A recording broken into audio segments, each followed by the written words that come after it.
Hello parent. तो कैसे हैं आप लोग? उम्मीद करता हूँ सभी पेरेंट अच्छे होंगे। सभी पेरेंटों को जय जोहार। तो फाइनली पेरेंट अपन इस वीडियो में यहाँ पे देखने वाले आपका त्रैमासिक आकलन प्रोजेक्ट कार्य सत्र 2023-24। ठीक है, तो कक्षा सातवीं, तो कक्षा सातवीं वालों के लिए जो आपका त्रैमासिक आकलन का जो प्रोजेक्ट कार्य है पेरेंट सत्र 2023-24 का, उसका जो है अपन इस वीडियो में संपूर्ण यहाँ पे सॉल्यूशन कवर करने वाले हैं। तो कक्षा सातवीं वालों के लिए विषय अगर बात करें पेरेंट, तो इस वीडियो में अपन विषय हिंदी का जो आपका प्रोजेक्ट है, हिंदी का संपूर्ण यहाँ पे प्रोजेक्ट कार्य जो है उसका अपन इस वीडियो में सॉल्यूशन कवर करेंगे। मैंने आपको बताया था पेरेंट कि आपको जो है कक्षा सातवीं वालों को सभी विषयों के प्रोजेक्ट जो है इसी चैनल पे प्रोवाइड करवाए जाएंगे। ठीक है, तो इसलिए बेफिक्र रहिएगा। आपके 20-20 अंक के, ठीक है, प्रत्येक विषय के 20-20 अंक के जो है आपके पेरेंट यहाँ पे प्रोजेक्ट होते हैं। तो आपको सभी विषयों के प्रोजेक्ट के वीडियो इसी चैनल पे प्रोवाइड होंगे। इसलिए अगर चैनल पे पहली बार आए हैं, चैनल को आपने अभी तक सब्सक्राइब नहीं किया तो चैनल को यार जरूर सब्सक्राइब करना। और ये जो है आपको देखो आपके प्रोजेक्ट कार्य का परीक्षा के उपरांत 10 अक्टूबर तक अनिवार्य रूप से संपन्न करवाएं। मतलब आपकी जैसे एग्जाम कंप्लीट होती है उसके बाद 10 अक्टूबर तक जो है आपको ये कंप्लीट करवाना है। तो देखिएगा पेरेंट, यहाँ पे अपन बात करेंगे हिंदी के प्रोजेक्ट कार्य की। देखिएगा आपका एक प्रश्न है, क्वेश्चन क्रमांक फर्स्ट है। यहाँ पे एक ही प्रश्न है आपका और 20 अंक का है। ये एक ही प्रश्न है पेरेंट और कितने अंक का है? 20 अंक का। प्रश्न क्या बोल रहा है? प्रश्न ये बोल रहा है कि आपके क्षेत्र में प्रचलित किन्हीं 10 पारंपरिक खेलों की सूची बनाइए व छत्तीसगढ़ के त्योहारों में उन खेलों का क्या महत्व है इसे भी स्पष्ट करिए। तो पेरेंट अपने क्षेत्र के आसपास जितने भी 10 पारंपरिक जो खेल हैं उनके बारे में अपने को यहाँ पे बताना है। ठीक है, 10 खेलों के बारे में अपने को बताना है कि खेल किस तरीके, कौन कौन से खेल हैं, किस तरीके से वो खेले जाते हैं। ठीक है, इस तरीके से जो अपने को यहाँ पे बताना है। कितने खेलों के बारे में पेरेंट? 10 खेलों के बारे में। ठीक है, यहाँ पे कितने खेलों के बारे में बताना है? 10 खेलों के बारे में बताना है पेरेंट। तो क्वेश्चन जो आपका है उसका आप आंसर, उसका उत्तर जो है पेरेंट यहाँ से लिखना प्रारंभ करेंगे। देखिएगा, अगर पहले खेल की अपन बात करें तो पहला खेल आप लिखिएगा यहाँ पे बित्ता कूद। ठीक है, कौन सा खेल पेरेंट है? बित्ता कूद। अब ये खेल क्या होता है इसके बारे में आपको लिखना है यहाँ पे कि बित्ता कूद छत्तीसगढ़ के प्रचलित लोक खेलों में से एक प्रचलित खेल है।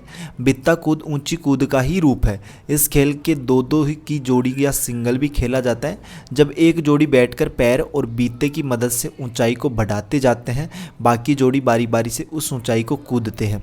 यदि किसी का साथी कूद नहीं पाता या कूदते समय टच हो जाता है तब उसका साथी उसके बदले कूदता है। यदि उस ऊंचाई को पार कर लेते हैं तो अगला राउंड चलता है और यदि पार नहीं कर पाते तो उन्हें दाम देना पड़ता है। तो इस तरीके से आप इसका पहला जो खेल है उसके बारे में लिख लीजिए। इस तरीके से आपको यहाँ पे 10 खेलों के बारे में लिखना है। दूसरा खेल जो है वो आपका आता है यहाँ पे डंडा कोलाल। ठीक है, दूसरा खेल कौन सा है पेरेंट? डंडा कोलाल। तो देखिएगा क्या है ये खेल कि डंडा कोलाल गाँव के चरवाहा बच्चों का खेल है। इस खेल को कम से कम 3 से 10 तक की संख्या में खेला जा सकता है। इस खेल को खेलने के लिए निर्धारित स्थान में बारी बारी से झुककर अपने दोनों टांगों के बीच से अपने डंडे को ताकत लगाकर फेंकना पड़ता है। जिसका डंडा कम दूरी तक जाता है उसे दाम देना पड़ता है। फिर हारने वाला अपने दोनों हाथों को ऊपर उठाकर डंडे को हाथ में रखता है और बाकी लोग पीछे से उस डंडे को अपने डंडे से फेंकते फेंकते दूर ले जाते हैं। डंडे को फेंकते समय फेंकने वाले को निर्धारित चीज़ें जैसे पत्ती, कंकड़ आदि छूना होता है। दाम देने वाला उन लोगों को छूने का प्रयास करता है जो उसके डंडे को अपने डंडे से फेंकते हैं। यदि फेंकने वाले निर्धारित वस्तु नहीं छू पाता और दाम देने वाला उसे छू लेता है तो फिर उस जिसको छूता है उसे दाम देना पड़ता है। इस तरीके से आप इसकी प्रक्रिया यहाँ पर लिख सकते हो। नेक्स्ट खेल लिखिएगा पेरेंट, आपका खेल नंबर यहाँ पे तीसरा, परी पत्थर अमृत बिस। तो ये खेल है आपका तीसरा नंबर का। ये खेल कैसे खेला जाता है? परी पत्थर अमृत बिस, ये दोनों खेल एक ही हैं। मतलब ये दोनों खेल एक ही है। ठीक है, एक ही है ये खेल, इनमें कोई अंतर नहीं है। जिसको पारी देना होता है वह किसी को छूकर पत्थर या बिस बोलता है। क्या बोलता है पेरेंट? पत्थर या बिस। ऐसी स्थिति में पत्थर जैसे खड़ा रहना होता है तब उसके अन्य साथी परी या अमृत बोलकर छूते हैं तो वह फिर से इधर उधर भाग जाता है। जिसे अपन नहीं खेलते थे कोल्ड वाटर। ठीक है, इस तरीके से हमारे मतलब इधर खेला जाता है कोल्ड वाटर। जैसे आपने मतलब आइस बर्फ, ठीक है, आइस, इस तरीके से आइस वाटर। जैसे किसी को आपने छुआ और उसको बोल दिया कि आइस, तो वो वहीं खड़ा हो जाएगा एक तरीके से। मतलब आइस का मतलब बर्फ़ बन जाएगा। ठीक है, उसी तरीके से ये है, देखो पत्थर बोलना पड़ता है तो पत्थर की तरह खड़ा हो जाता है उसी तरीके से। फिर उसको वाटर बोलेगा कोई तो वो भागने लगेगा, इस तरीके से। अगला खेल देखिएगा आपका गिल्ली डंडा। क्या है पेरेंट? 4 नंबर का खेल है आपका गिल्ली डंडा। तो ये तो सभी ने खेला होगा, लगभग सभी बच्चों ने खेला होगा। देखो गिल्ली डंडा गाँव के बच्चों का पसंदीदा खेल है। इस खेल को सिंगल या जोड़ी दोनों तरीके से खेला जाता है। इस खेल को खेलने के लिए लकड़ी का डंडा और लकड़ी का ही गिल्ली बना होता है। फिर एक बड़े गोले के अंदर से डंडे की सहायता से गिल्ली को मारा जाता है। जिसकी गिल्ली सबसे कम दूरी पर जाता है वह दाम देता है। हारने वाले को गिल्ली को फेंककर गोले के अंदर डालना होता है। इधर जीतने वाला डंडे से गिल्ली को रोकता है। गोला में गिल्ली को आने पर फिर खेल शुरू करना पड़ता है। गिल्ली गोले के अंदर आता है तब तक जीतने वाला बार बार गिल्ली को मारकर दूर भेजता है। पारी वाला फिर गिल्ली को गोले में डालने की कोशिश करता है। तो इस तरीके से आप गिल्ली डंडा के बारे में लिख लीजिए। नेक्स्ट पर देखिए पैर फ्रेंड, आपका पांचवा खेल है। यहाँ पे क्या है? पांचवा खेल गोटी मतलब पचवा। ठीक है, तो पांचवा खेल देखिएगा क्या है। इस तरीके के बारे में आप क्या लिखोगे? इस खेल को ज़्यादातर लड़कियां ही खेलते हैं। इस खेल को दो तरीके से खेला जाता है और बैठकर खेला जाता है। बहुत सारे कंकड़ को बिखेर कर बारी बारी से बिनते हैं। सभी कंकड़ को एक एक कर बिना जाता है और बीनते समय कोई दूसरा हिल गया तो जितना कंकड़ हिला रहेगा उतने को दूसरे को देना पड़ता है। दूसरे से हिला तो पहले वाले को देना पड़ता है। इस प्रकार ज़्यादा कंकड़ जीतने वाला जीत जाता है। हारने वाला जीतने वाले को उसका उधार चुकाता है। तो इस तरीके से आप जो है पांचवा खेल लिख सकते हो। नेक्स्ट खेल देखिएगा पैर फ्रेंड, आपका छठवां खेल है यहाँ पे फल्ली।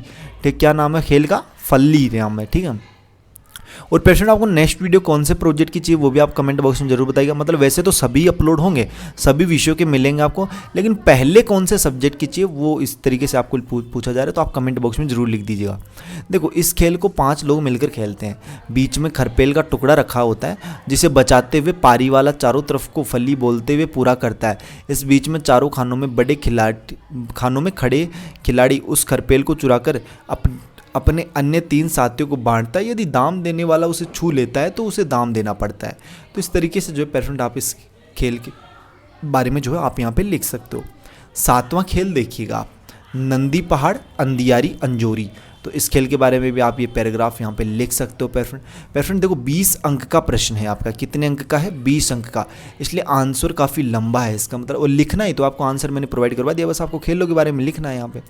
देखो खिला मार है 8वां खेल आपका, खिला मार।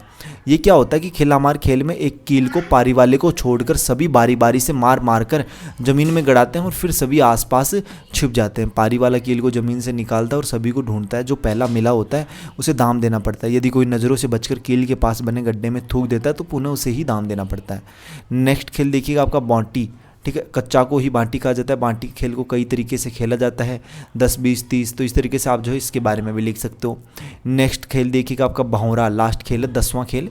ठीक है, 10 खेलों के बारे में ही आपको लिखना था। भौरा का खेल बच्चों का पसंदीदा खेल है। हिंदी में इसे लट्टू भी कहा जाता है। इस खेल में लकड़ी के गोल टुकड़े में कील लगा होता है जिसे रस्सी से लपेट कर फेंकते हैं। ठीक है, जिससे भौरा कील के सहारे गोल घूमने लगता है। इस खेल में एक दूसरे के घूमते भौरे को गिराना होता है। तो इस तरीके से जो है पेरेंट आप 10 खेलों के बारे में जो है यहाँ पे सिंपल लिख सकते हैं। उम्मीद करता हूँ इस क्वेश्चन में कोई डाउट नहीं रहना चाहिए। डाउट तो कहाँ होगा, जब 10 खेलों के बारे में लिखना था अपने को और अपने 10 खेल यहाँ पे लिख दिए हैं। अब पेरेंट इसकी अगर आपको PDF चाहिए ना खेलों की, इनकी मतलब संपूर्ण सॉल्यूशन की, तो टेलीग्राम ग्रुप पर ज्वाइन हो जाओ। जिसका लिंक आपको वीडियो के डिस्क्रिप्शन बॉक्स में मिल जाएगा, या फिर आप टेलीग्राम पर जाना, वहाँ पर सर्च करना Y2 पॉइंट, आपको इसकी PDF जो वो ईजिली मिल जाएगी। ठीक है पेयर फ्रेंड, बाकी कोई डाउट हो तो आप कमेंट बॉक्स में जरूर बताइएगा। बाकी अपन जल्दी मिलते हैं पेयर फ्रेंड नेक्स्ट वीडियो में इसी होश जोश के साथ। तब तक सभी पेयर फ्रेंड को बाय धन्यवाद। टेक